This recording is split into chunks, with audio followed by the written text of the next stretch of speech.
Hi everyone. What exactly is happening in Bangladesh? Last 1.5 month, 2 months నుంచి చూస్తే complete newspaper it's all about Bangladesh. Bangladesh is in crisis. So what exactly is happening? Why you know the like there are so many disturbances in Bangladesh. We'll see that issue here. Almost like July first week నుంచి వెళ్ళి first నుంచి వెళ్ళి బంగ్లాదేశ్లో చాలా protest జరుగుతున్నాయి. And ఈ protest టైంలో చాలామంది చనిపోయారు కూడా.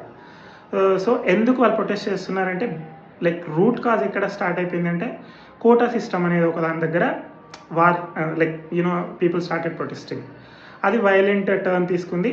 దీనికి బ్యాక్గ్రౌండ్ యాక్చువల్గా ఏం జరిగిందంటే ఇన్ ద పాస్ట్ 1971లో బంగ్లాదేశ్ అనే ఒక కంట్రీ ఫామ్ అయింది కదా. Before that it was eastern Pakistan. So Bangladesh liberation war in 1971, even India played a very big role in that war. So Bengali నేషనలిస్టులు ఈస్టర్న్ పాకిస్తాన్గా ఫామ్ అయిపోయారు, వెస్ట్రన్ పాకిస్తాన్తో ఫైట్ చేసేసి. This is the past story. ఇప్పుడు ఇండియాకి freedom వచ్చినప్పుడు there are few leaders who played really big role, right? Gandhi ఇట్లాంటి వాళ్ళు.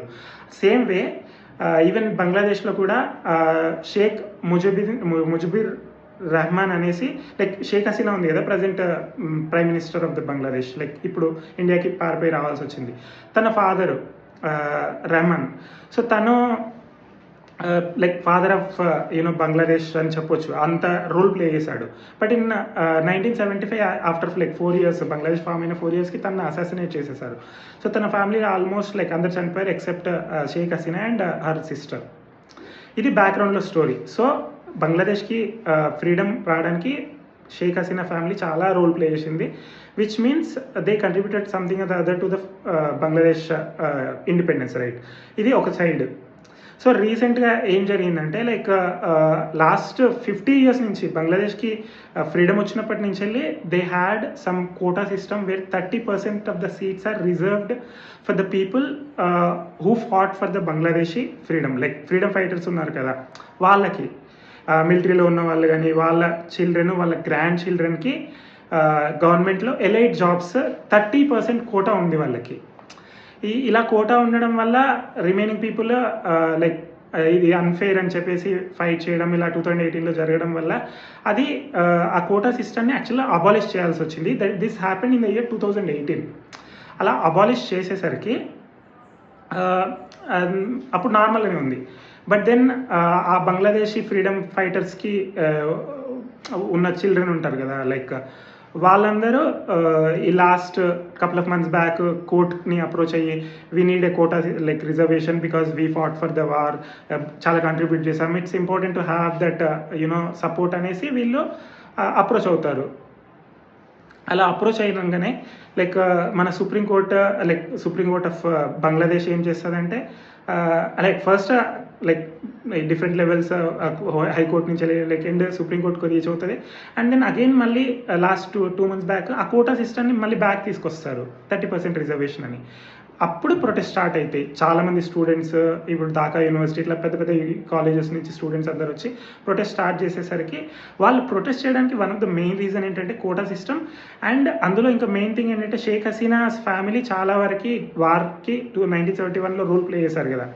సో ఇది తనని తాను ఇన్ఫ్లుయెన్షియల్ పొజిషన్లో గవర్నమెంట్ జాబ్స్లో ఉంచుకోవడానికి, తన రిలేటివ్స్, తన పార్టీ రిలేటెడ్ పీపుల్ని అలా ఉంచుకోవడానికి తను కరప్టెడ్గా ఇలా చేస్తుంది అనేసి స్టూడెంట్స్ ప్రొటెస్ట్ చేయడం స్టార్ట్ చేసేసారు.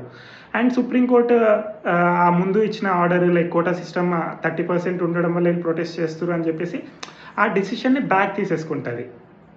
ఓకే, సో ఆ 30% కోటాని కాస్త తీసేసి అది కాస్త 5% చేసేస్తుంది later on. 93% is for general category people, 5% is for people who fought for the war freedom fighters కోసము. రిమైనింగ్ 1% ఈజ్ ఫర్ మైనారిటీస్కి, ఎథ్నిక్ మైనారిటీస్కి, ఇంకొక 1% ఏమో ట్రాన్స్జెండర్ అండ్ డిసేబుల్డ్ పీపుల్కి అనేసి ఆ 30% కాస్త 5%కి తీసుకొస్తుంది. But by the time they brought this changes it was too late. Students already చాలా ఒఫెండ్ అయిపోయారు. అంటే ఫెయిర్ అండ్ జస్ట్ వాళ్ళకి జస్టిస్ రావట్లేదని ఫీల్ అవ్వడము. సో ఈ విధంగా it was turning point where quota system చాలా రోల్ ప్లే చేసేసింది ఈ డిస్టర్బెన్స్లలో. అండ్ దెన్ అదే టైంలో సుప్రీంకోర్టు అట్లాగా అగేన్స్ట్కి వెళ్ళడము, లైక్ పీపుల్ ఆల్సో ఫైట్ చేయడము. టర్నింగ్ పాయింట్ ఎక్కడ జరిగిందంటే షేక్ హసీనా అంటే ముందు వైలెంట్గా ఏం లేకుండే, but Sheikh Hasina like sometimes మనం మాట్లాడే చిన్న చిన్న వర్డ్స్ కూడా ఇంపాక్ట్ చేస్తాయి అంటారు కదా. సో షేక్ హసీనా ఏమందంటే, ఇఫ్ ఫ్రీడమ్ ఫైటర్స్కి ఇట్లా 30% కోటా ఇవ్వకపోతే రజాకార్స్కి ఇస్తారా మీరు, అట్లాంటి స్టేట్మెంట్స్ వాడింది. నార్మల్గా బంగ్లాదేశ్లో రజాకార్స్ అనే వర్డ్ వింటే చాలా ఒఫెండ్ అవుతారు వాళ్ళు. ఎందుకంటే రజాకార్స్ ఇప్పుడు 1971లో వార్ జరిగిందని చెప్పాను కదా, like Bangladesh liberation war from western Pakistan.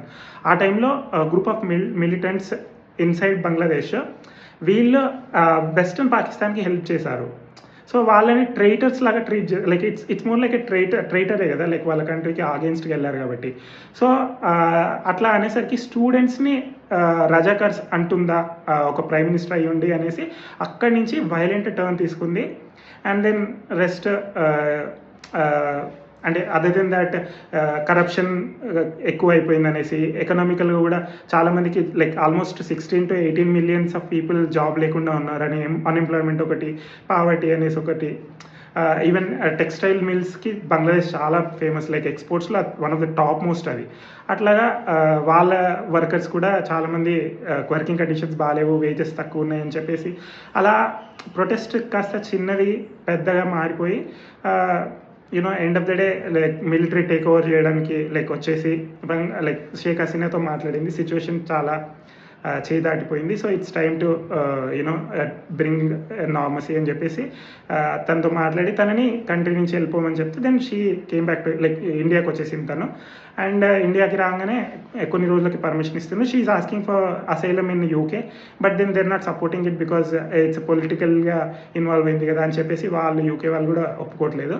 At present situation ఎలా ఉందంటే బంగ్లాదేశ్లో వేరే ఇంటరిమ్ గవర్నమెంట్ ఫామ్ చేస్తారు. నెక్స్ట్ 3-4 monthsలో they are planning to you know conduct the elections.